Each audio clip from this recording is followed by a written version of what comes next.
Today we are going to discuss about sound. You can see here is the ear diagram and it is the sound wave. Today in this short video we are going to see the properties of the sound. Sound is a form of energy.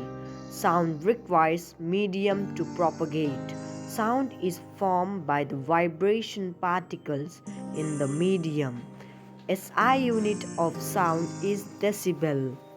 Sound carries energy one place to another place. The speed of sound is measured by decibel.